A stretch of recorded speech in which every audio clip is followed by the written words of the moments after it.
Welcome, welcome, welcome. Welcome to Wholesale Hotties, a place where ladies in real estate are talking about real estate. I'm your host and MC, Sharon-Lee Smith, again with my co-host, Donda Mullinex. Hey, Donda, how are you? And Monique may be joining us a little later. She's a little under the weather, so she'll be in and out. And we brought back our favorite other co-host, Jennifer Stewart. Hey, Jennifer, how are you? I'm glad you're here.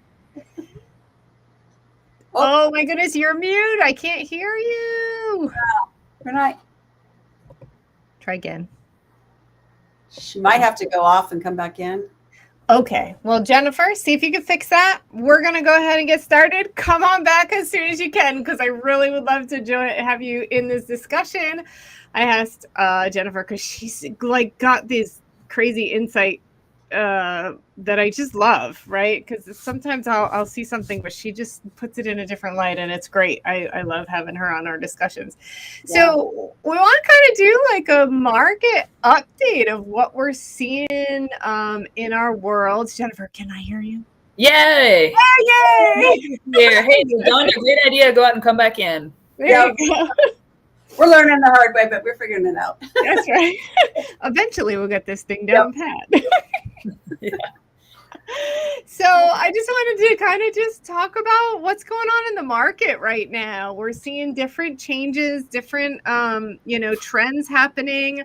I know last week the Fed announced a cut in their rates, but that actually the mortgage rates ended up going up, not down.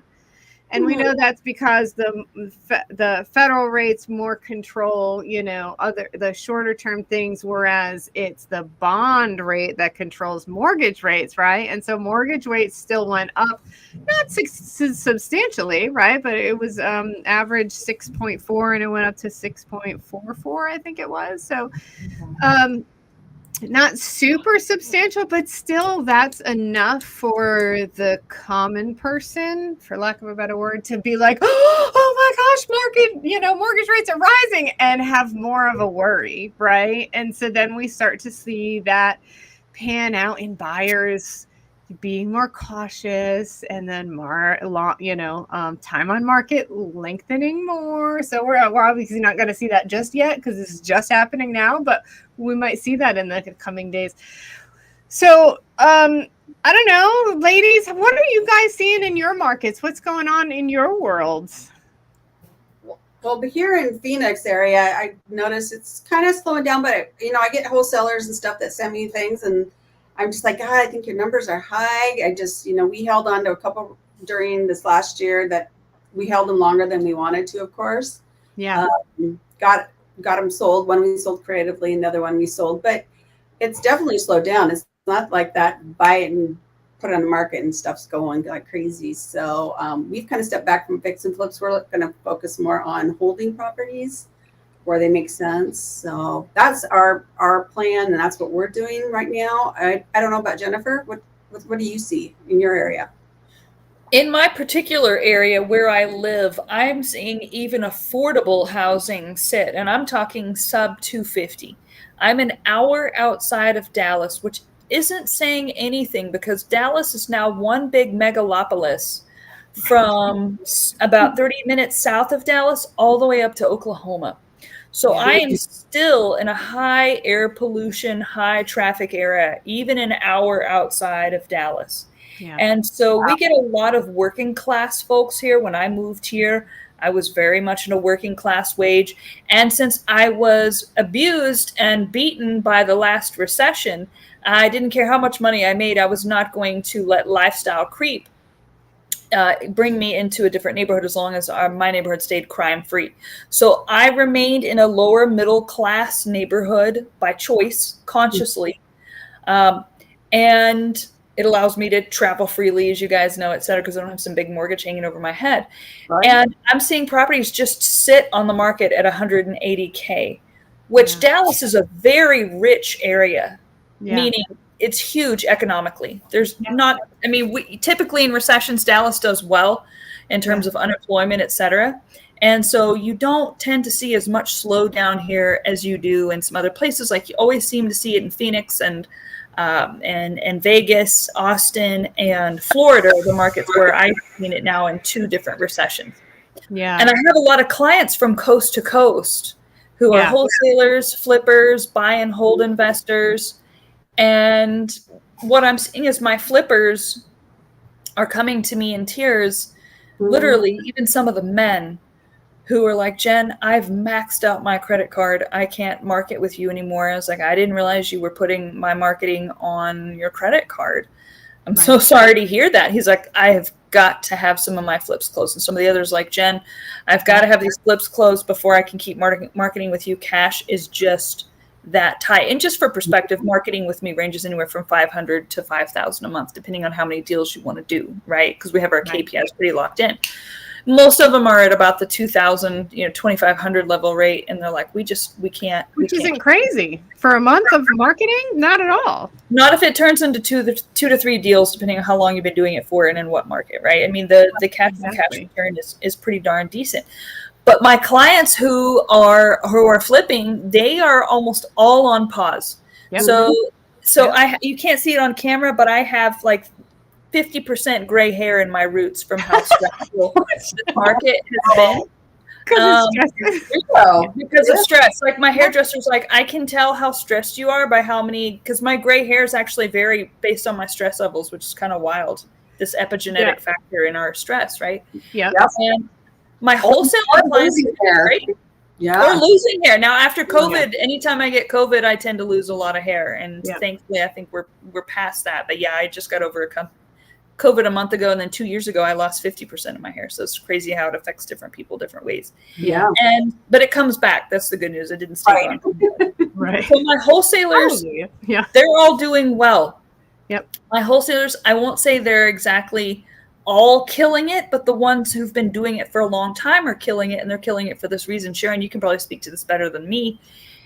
If you lock it up at 40 to 50% ARV and sell it at 60, you're not even going to have to market the product. Like you're going to have 5 to 10 of your favorite buyers, and you're just going to make one phone call and go, hey, I've got another deal for you. But like you're experiencing, Donda, and what I experience here in Dallas, I'm on wholesaler lists. I'm like, oh yeah, we've got a good deal. It's at 70% ARV, or last year, God forbid, 80% ARV. And they told me, they're like, oh, well, you're an amateur. And, and I think you and I talked about this, Sharon, you're an amateur. And you just don't know what you're doing with your numbers. I'm like, no, you can call it volume flipping all you want. It's called being a retard is what it is. It's called being bankrupt next year is what it is. And sure enough, all of those quote unquote volume flippers are gone now, right? So the wholesalers deals are just sitting that I see in my inbox. They keep, price reduced. Lock it up 40 to 50, move it at 60 ARV, and if you're not doing that, then flippers can't afford the risk right now. And so that's what I've tried to teach all of my wholesale marketing clients that just have deals sitting. What percentage of ARV did you lock it up? Yeah. Like, well, the sellers don't want to budge on price. I'm like, well, then you have to let time do its job. Yeah. 100%. Yeah. And to be honest with you, that is a wholesaler problem, not a seller problem, right? This is a buyer's market right now. It is. If you are not making obscenely offensive offers to your sellers and then have the ability to just walk, right? This is my offer, and that's what it is. I'm going, the other way if you don't want to say yes, right? That's the power in being able to do to be able to survive in this climate. I can't right?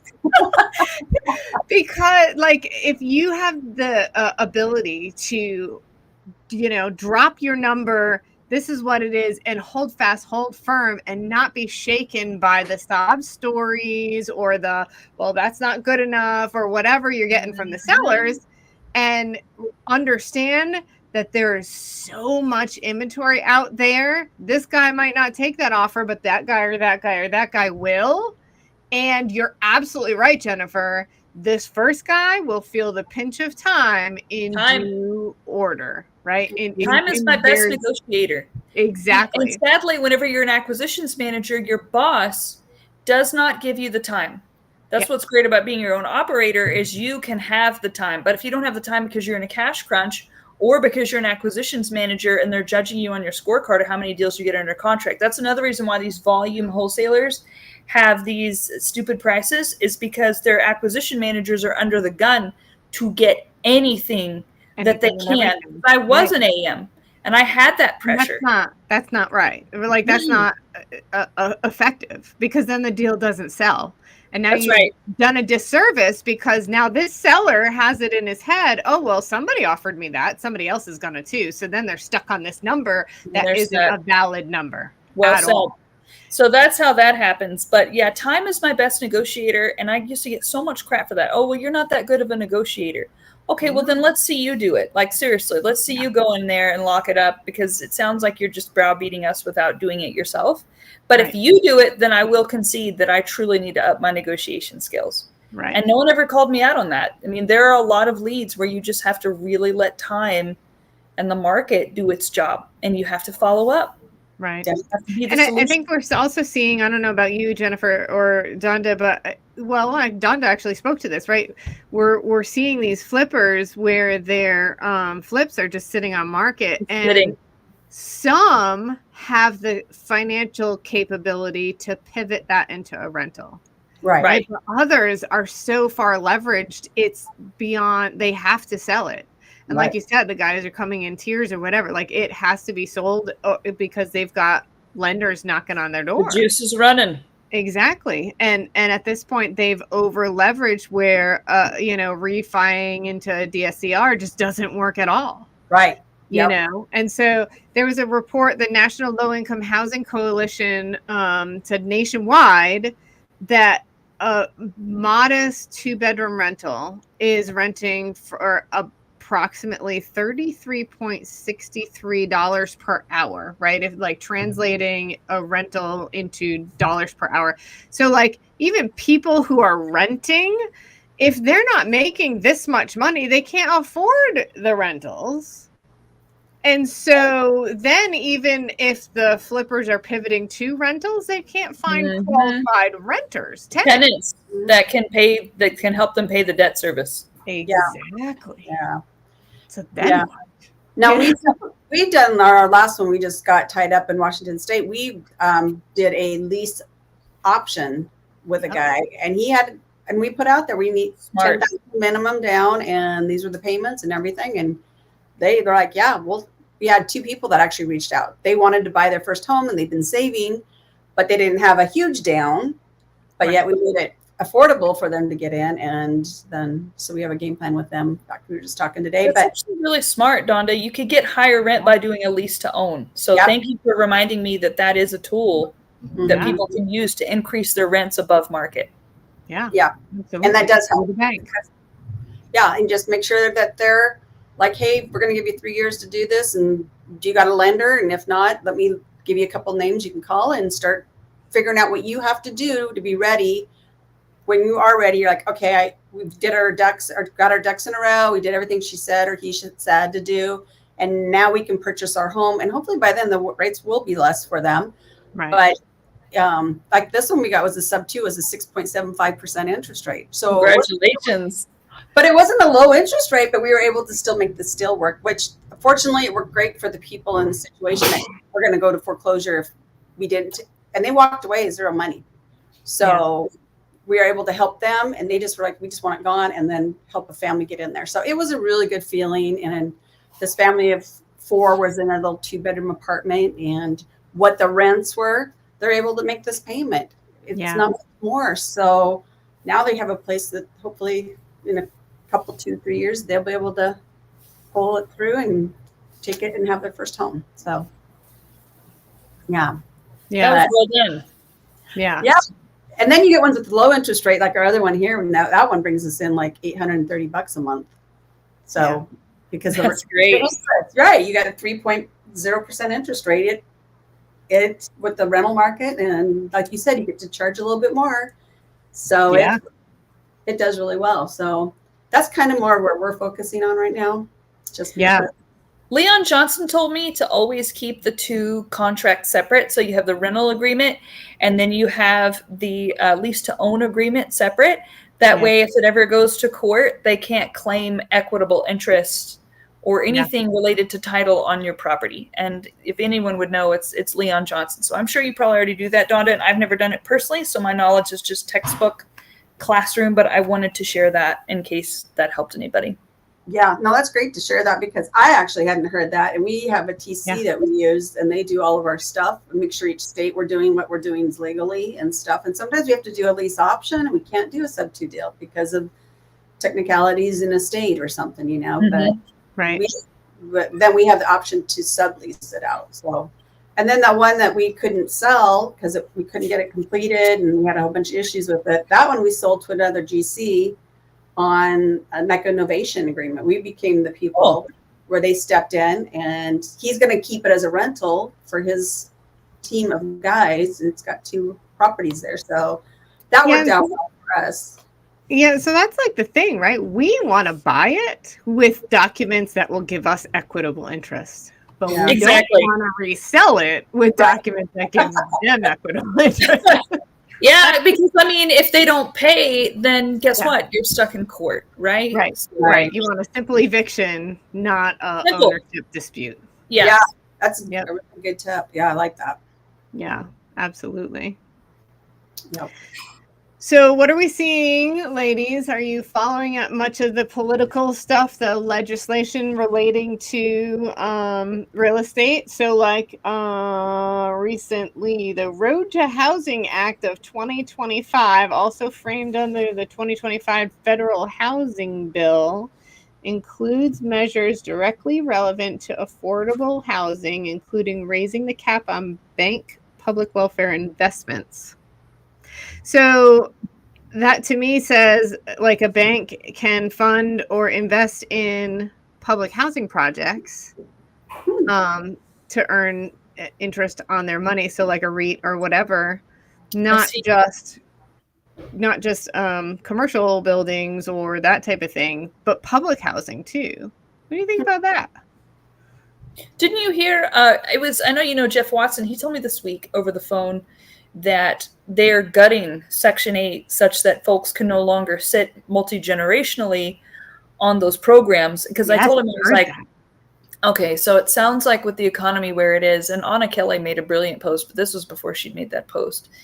I said, it sounds like everyone I know that thinks the economy is doing well is on the government teat in some way. And I mean that respectfully. I'm talking about people who have different jobs. Oh, 1,000%, yes. And they're heavily invested in the stock market. So if your main job makes you $150K a year working for the government, and I know a few people in that category, and you're heavily invested in the stock market, you maybe notice that grocery prices are a little bit more expensive. And that's if you're buying it. But if your wife is buying those groceries with her income, then you may not even notice that the economy is even doing anything. And we're out here in real estate kind of drowning a little bit, you know?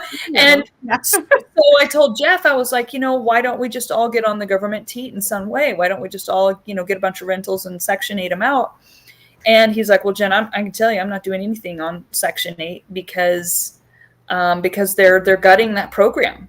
And so just a heads up, I don't know what that means in details, but I would definitely look into it if your plan for cash flow is, okay, well, AI is taking care of getting rid of all these jobs. The economy is getting rid of all of these jobs, even without AI.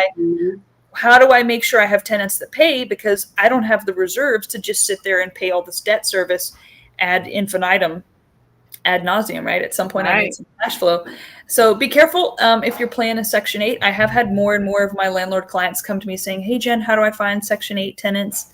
I said, I don't know, because, I do data and skip tracing for my clients and for random people too.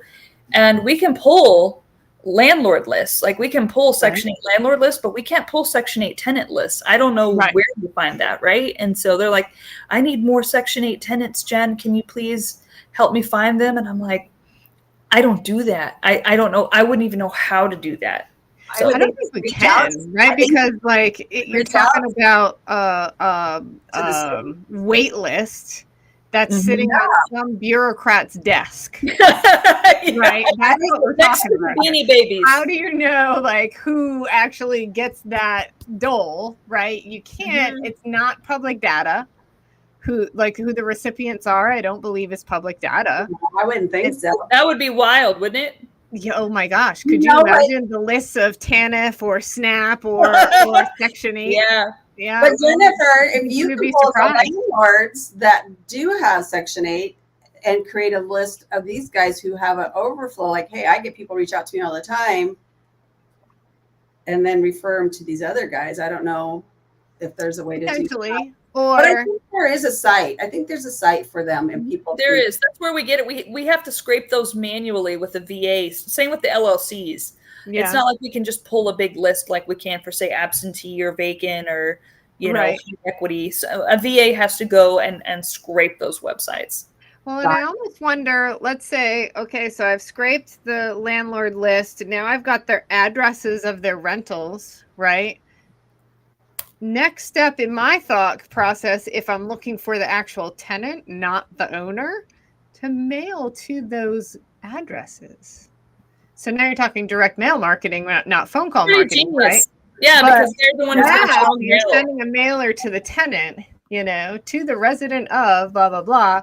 Especially but then if they're already tucked in nice and neat in their little tiny house, you don't want to necessarily move, right? So, what if it's a slumlord who doesn't? That's true. Dude, I have walked way too many houses that were slumlords that, oh my God, I could not believe these poor people were living like this. Yeah. One lady had zero heat in the house, had gas space heaters set up all around her house, and would use the stove like it was a gas stove. She would turn the stove on and leave it open to heat her house because this landlord wouldn't fix. Oh, that's a carbon monoxide hazard. I know. And it was like what the is going on in the world? You'll go to sleep and never wake up is what my dad taught me about a 5-year-old little girl. He was like, don't ever have a flame burning in an unopened, like in a place that isn't opened. Right. Because we had this little, you know, kerosene lamp and a small camper. And he's like, hey, we have to open the window. That way we actually wake up in the morning. Yeah. No, he's not wrong. Yeah. Yeah. Yeah. Yep. It's crazy. Yeah.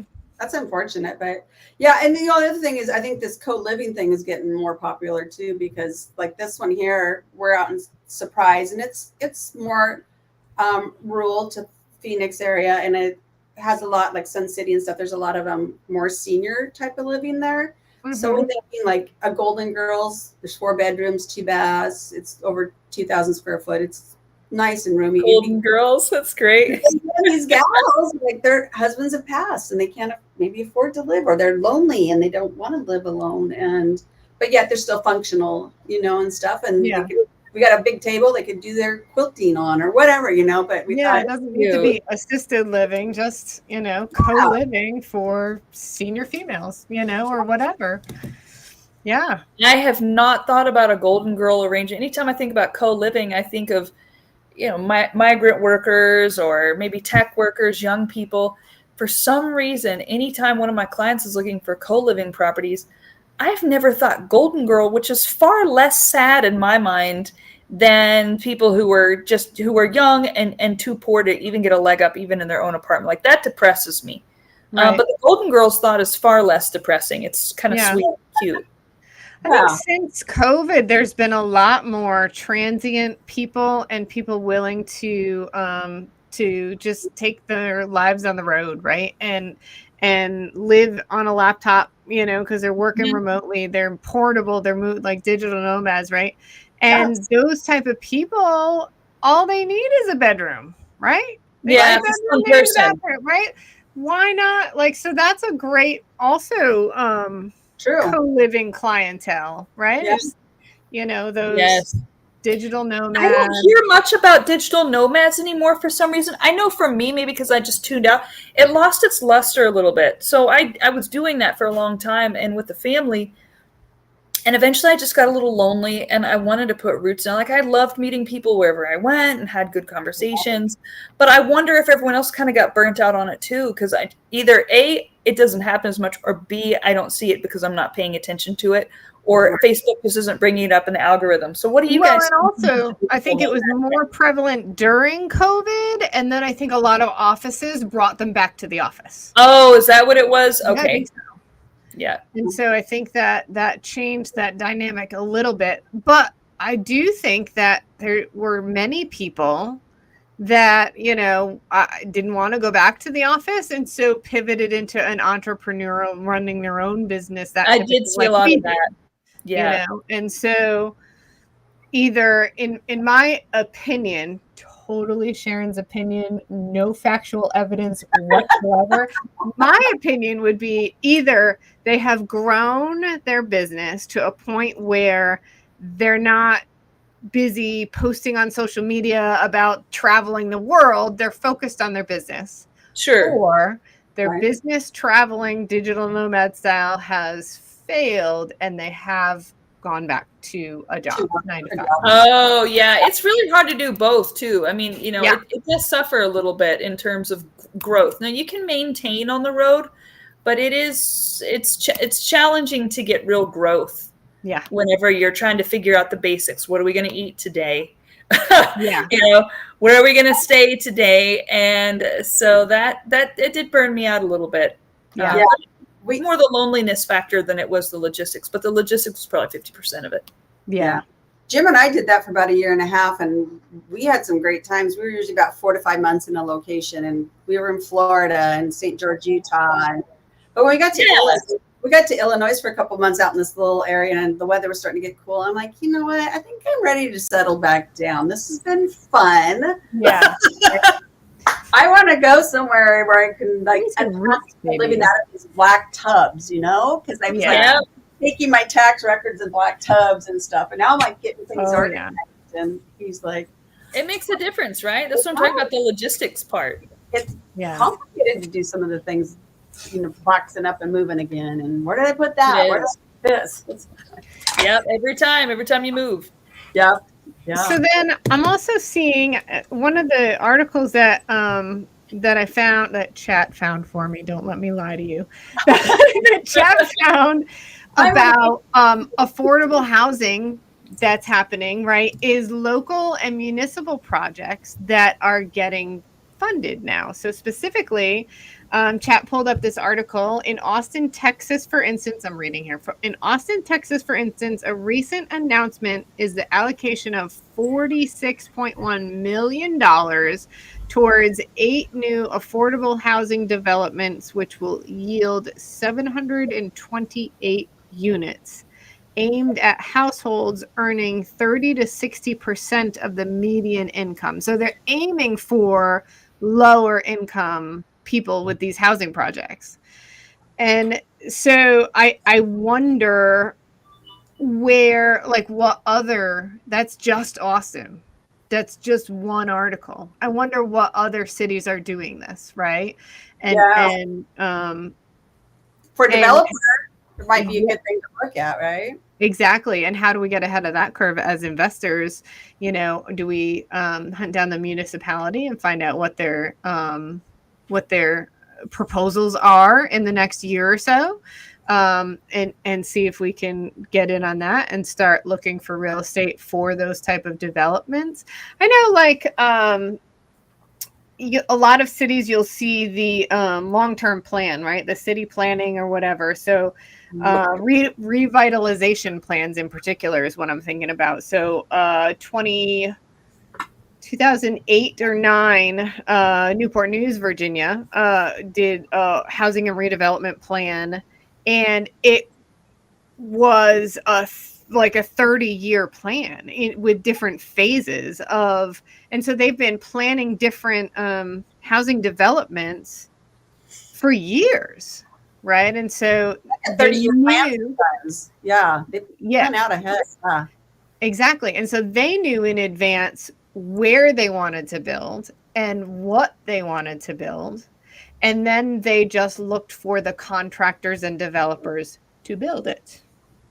And so I think that as an investor, that's a key strategy. If you're looking to get into development, right? I think a key strategy is to be communicating with the city planners and commissioners and zoning offices and stuff, and find out those long-term plans, redevelopment plans of cities to see where they're projecting. And even I think as single family home investors or small multifamily investors, I think that's a great idea too, because let's say a city is deciding this area over here, they're going to put in, example around here, Portsmouth put in a new casino, right? And so they approved the build of the casino 7 years ago. So people knew this casino's coming in.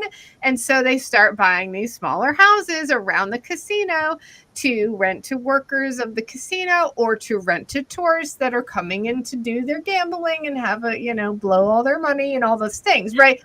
And so like if you really look at the city plans, you can kind of predict where you ought to be investing. That's fascinating. I've never even heard of city plans. I'm ashamed to admit. So I'm learning this.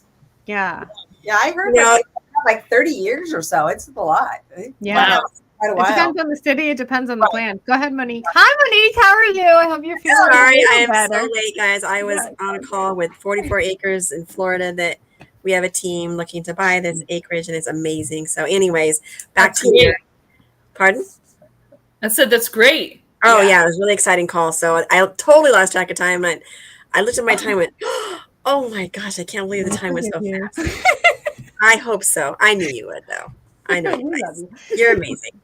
So anyways, back to the revitalization. Ann McNamara specializes in that specifically. Yeah. She teaches a class. She talks to everybody. She's been revitalizing her town and has learned a ton. She has so much information that can be deciphered and put out there to help anyone who's interested in, talking to your city and how do you do those things. And it's an amazing world of information that we can get from different people that we know. And if anyone's interested, I'm sure that we can get her on a call or talk to her at some point or let's get her on here. Let's see if she'd do something on here. That'd be great. Absolutely. I've got someone scheduled for next week, but let's get her in the week after. Let's talk to her about that revitalization.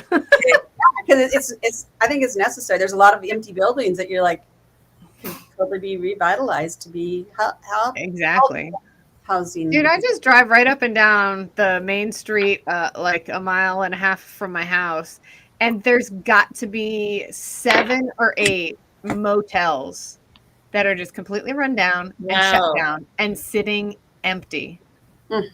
Why aren't these being taken over by the city and doing some basic maintenance? And we have a major homeless problem.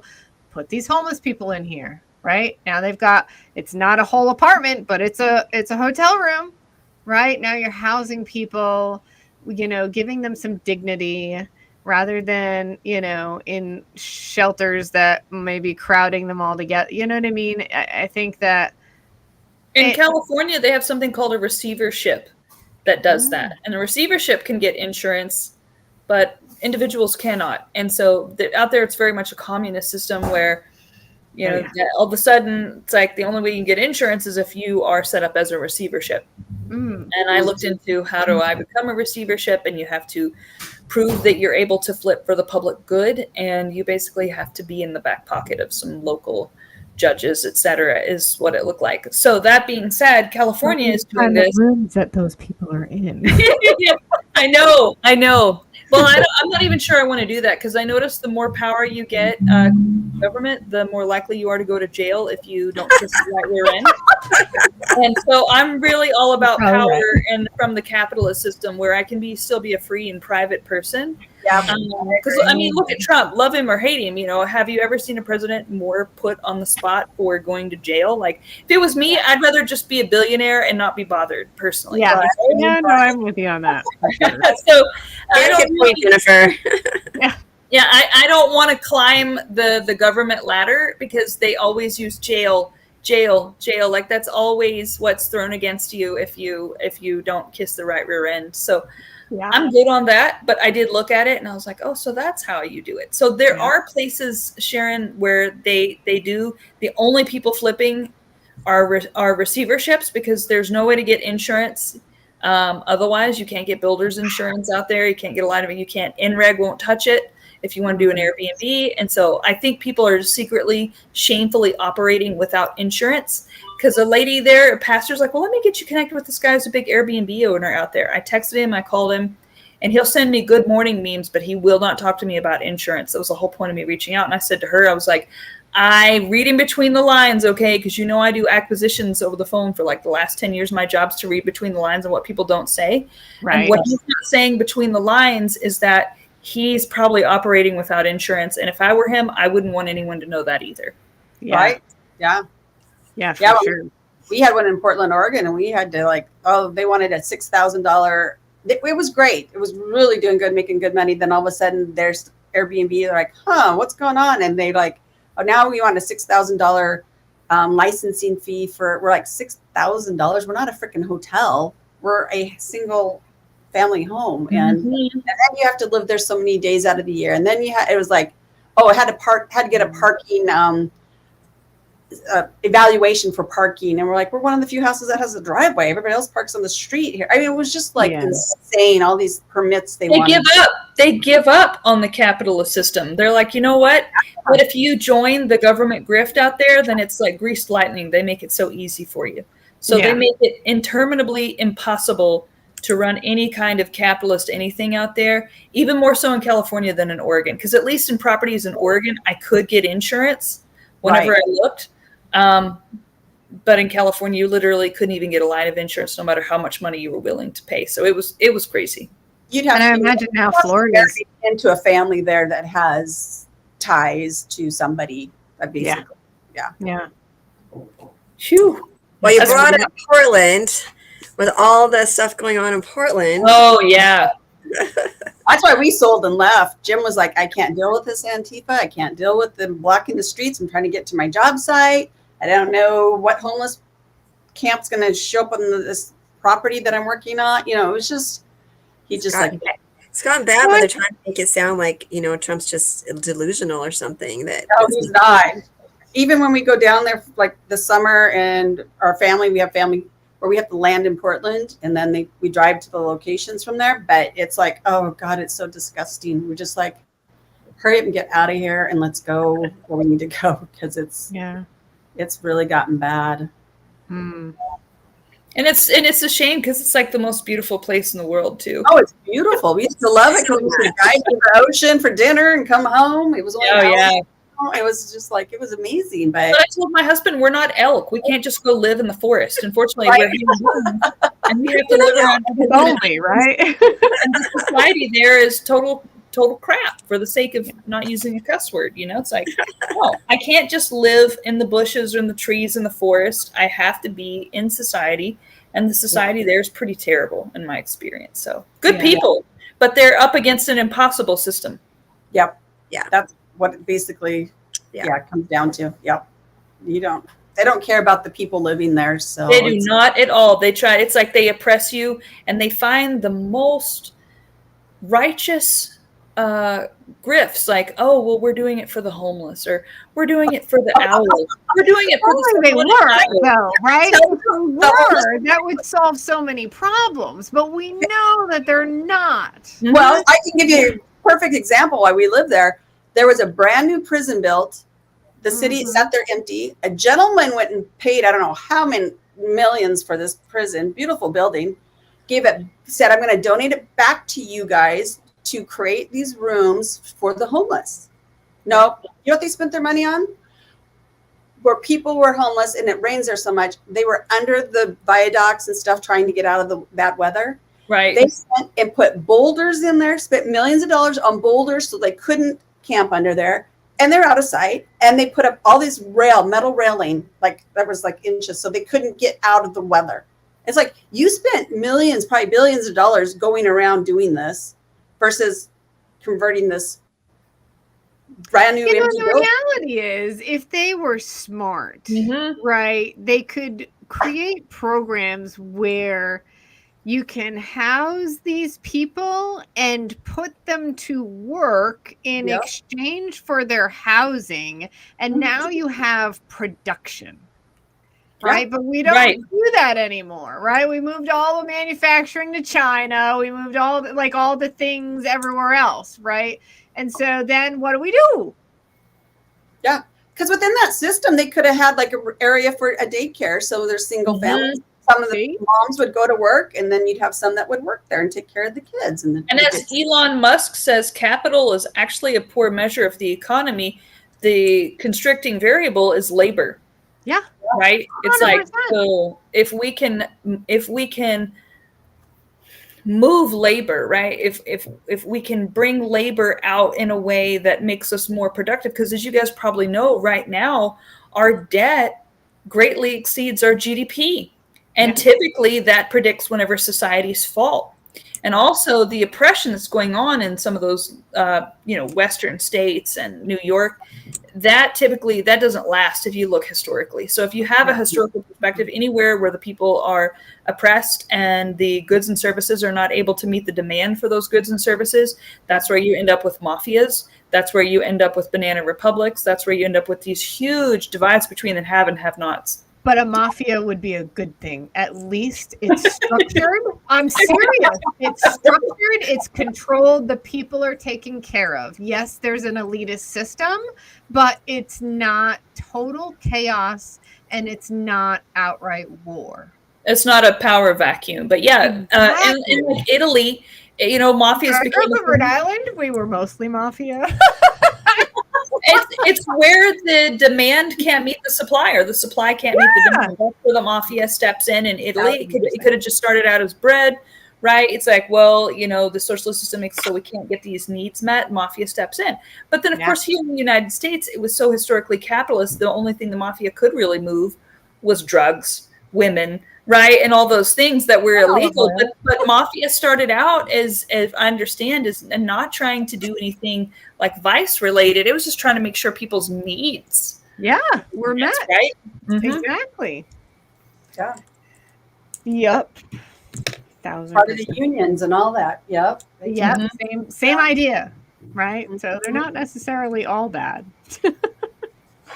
No, they're not. But it's just like, I don't understand the people's mindset that think socialism and that, especially like up in New York, I feel sorry for those people if they get the government controlling their food and stuff. Because they're lazy. I'm sorry. They're lazy. They think, I'm getting something for free. Oh my gosh. They have no idea. You'll be waiting in bread lines. And they have no concept of the economics of there ain't no such thing as a free lunch. No. Right. And they don't understand that at all. From what I've seen, it's because they've been regulated out of the fact that thinking that the capitalist system is a viable option. Yeah. So I feel like as a Texan, I have the privilege of thinking capitalism works because it does. My friends in California are socialist and communist because their whole anecdotal experience is capitalism doesn't work. Yeah. Right. Well, and it's generational too, right? Yeah, Grandma was on welfare. Mama was on welfare. Yeah. Now I'm on welfare, right? And so, not Great me point. Personally, I'm just saying like that's how it, and so they grew up in that system, and that's all they know. That's all they know. Like breaking free from that is like not in their scope of education. Even and the schools aren't helping with that because otherwise they build these kids up and like teach them about economics and teach them about stuff. You can get out of this rat race of being on welfare, and here's the things you could do and learn what capitalism is about and how to start your own business, not be a puppet in going to work and unfortunately stuck in that hamster wheel. Yeah, where you can never get ahead because they're never going to pay you enough. No, save enough. Absolutely. Hard assets that appreciate. It's this whole teeter-totter, right? Where you start to earn any more income and they drop off the services to a point where you always stay broke and unable to get out. And inflation, right? So, I mean, you guys have probably seen this. So wages have gone up 17% in the last 5 years. Eggs have doubled. Home prices nationally have gone up 45%. So that's a huge disparity. And I understand that in Richmond, I was just told today by one of your prolific realtors out there, in Richmond, that appreciation has gone up 57%. Yeah. in 5 years, where insane. wages have gone up 17%. So Yeah. Wow. something like only 13% of properties that are sitting on the MLS right now, 13% are accessible to the median household wage. Yeah. So I'm telling People- all of my clients, buy lists that are 350K or less. Yeah. Yeah, people don't even realize, like people that haven't been out there renting for a while or, you know, own their own house and whatever, they don't realize what's going on right now. But what a year ago would have rented for like $1,700 a month is now renting for $2,700 a month. Ooh, in just ouch. a year. A year? In just what? a year. It went from what to what? 17 to 27. Oh wow! I thought there was so there was no regulations at all. Insane. Our rentals have gone up. So both in the Richmond metro and in the Hampton Roads metro area. And I imagine DC, I haven't looked into the rentals so much up there, but because I have more flippers up there than I do landlords.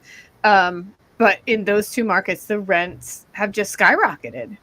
And why? Because people stop buying for themselves, and so then the demand for rental. Interesting. Okay, Yeah. that makes sense. Wow. We have the same thing going on over here in the Seattle area. Yeah. Exact same thing. The rents have just skyrocketed, and Yeah. people are fussing about it. But it's like, it's just you just can't get a property like you used to for $1,700 or $1,200. Yeah. Yeah. In the Yeah. 2000 range has to be.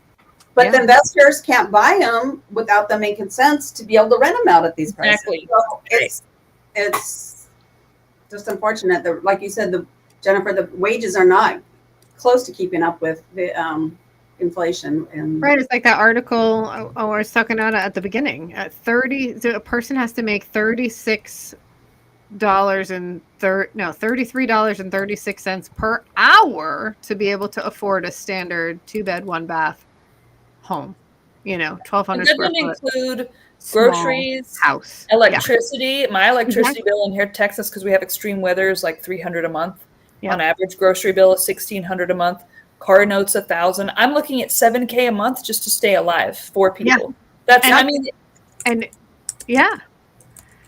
And it's not like we live extravagant. nope. You know? You'll never see me do extravagant stuff. Exactly. So then, on top of that powder keg, we have the things like Charlie Kirk, right? And these other hot button crazy things that are happening out in our world. And I mean, I don't know what y'all are seeing in the streets, but I'll be just driving in my regular neighborhood, and there are people on the street corners with bullhorns, and I'm not in like some heavy, you know, deep city, you know, I'm not in New York City, right? I'm not in Richmond Central. I'm not in, you know, even Virginia Beach Central. I'm in a semi-suburban area, and yet on the corners of the, you know, but right over by Target, there's, you know, group of people, you know, screaming and yelling about the political climate and, you know, what happened with Charlie Kirk and Trump and all these things. And it's like, how close are we to civil war right now? You know what I mean? Like it's like, do these people not work? How many people can be like rioting all the time and not like, guys, who's paying you? You have to be, I honestly think they have to be being paid just because. So I used to be in it's a good thought, Donda. A lot of people have asked that same question. I've been paid. Mm-hmm. So back when Ron Paul was running for president, 2007, 2008 time, I was. When you were 7. I was not.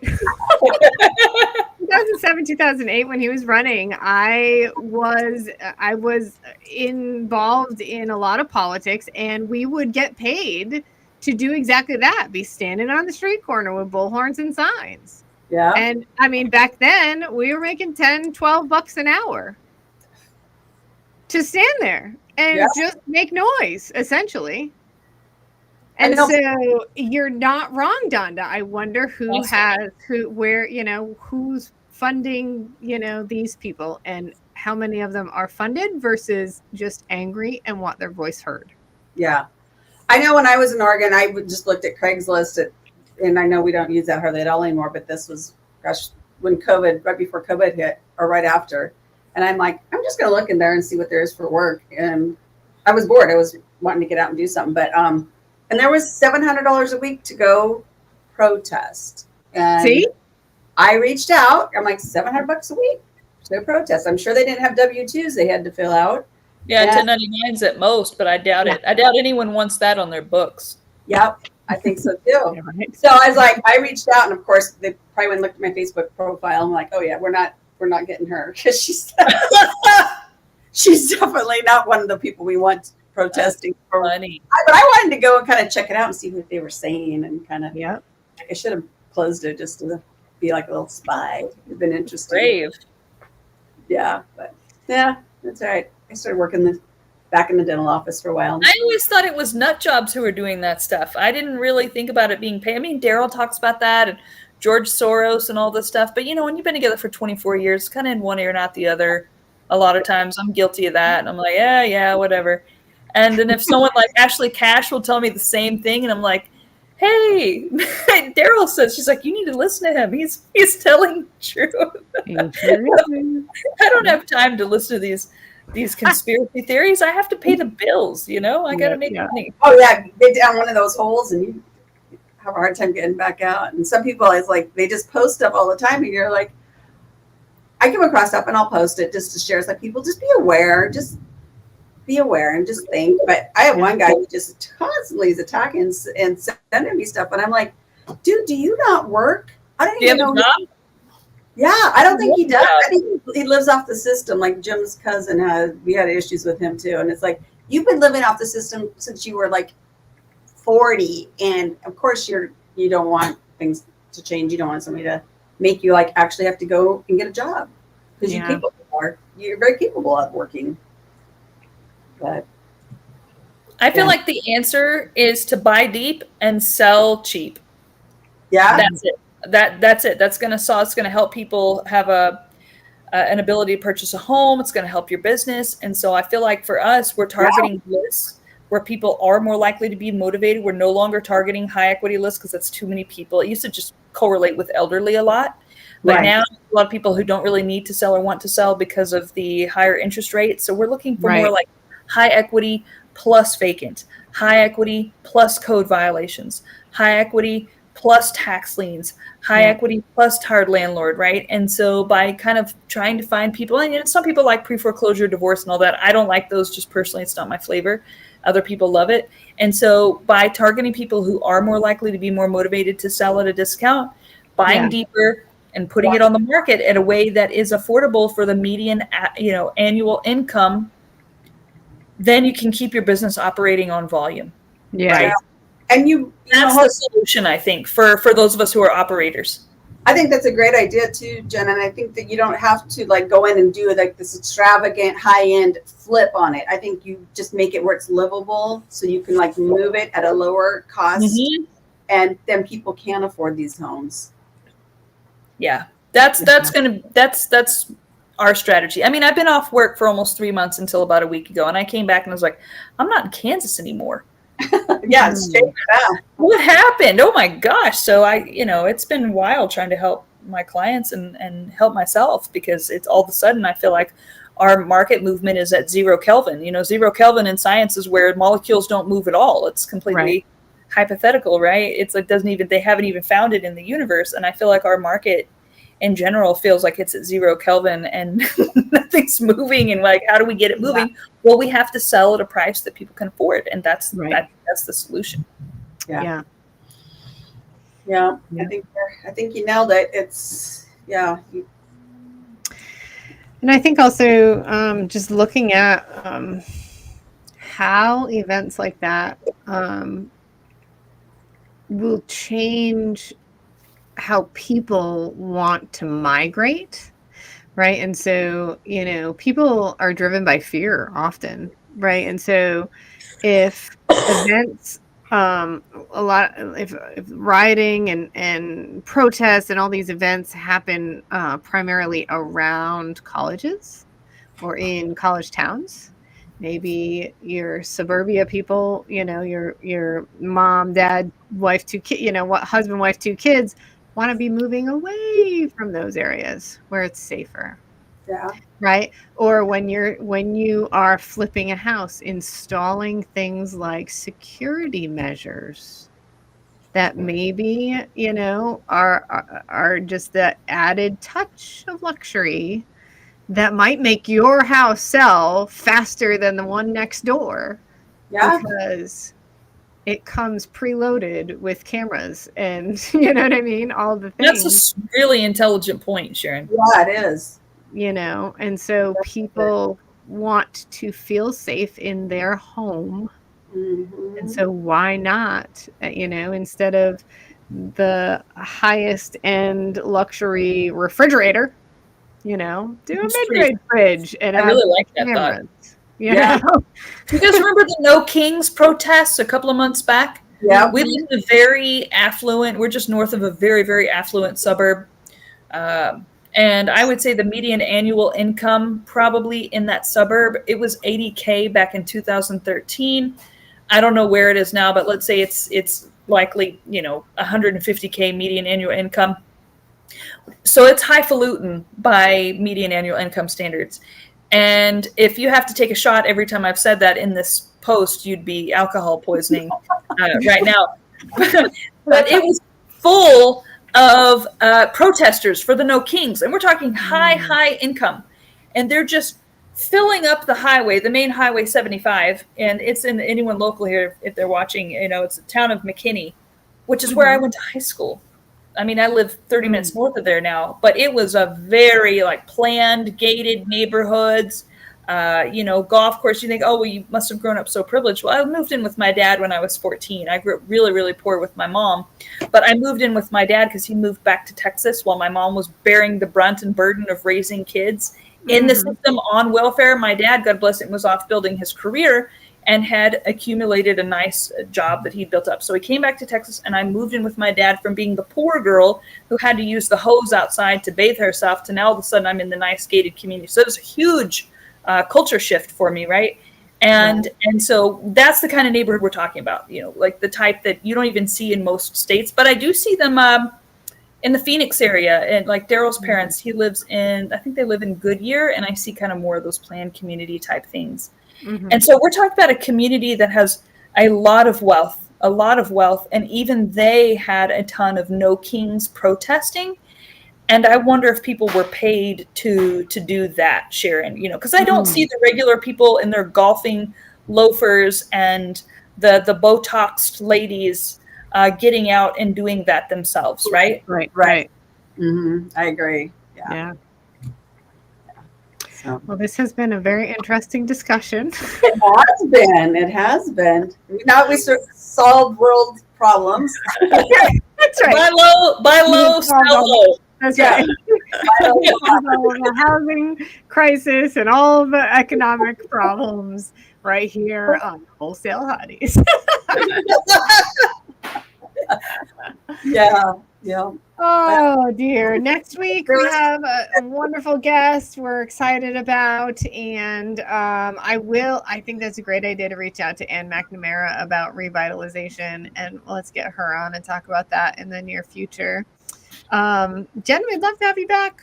Join as a regular co-host. I'm just sitting here working until next summer, and then I get to go back to communist California. But I'm just here in Texas, working until my kids are out of school. Next summer. So I'd love to be here. In other words, thank you for giving me an opportunity to meet with intelligent female operators. Right. I mean, honestly, guys, do you really see much of that in the general population? Because I don't. I think this is a great opportunity for other female operators in real estate and even in other businesses to plug in and see that women can be functional, high-earning people with agency. Yep. We're not just decorative. I mean, I'm decorative too.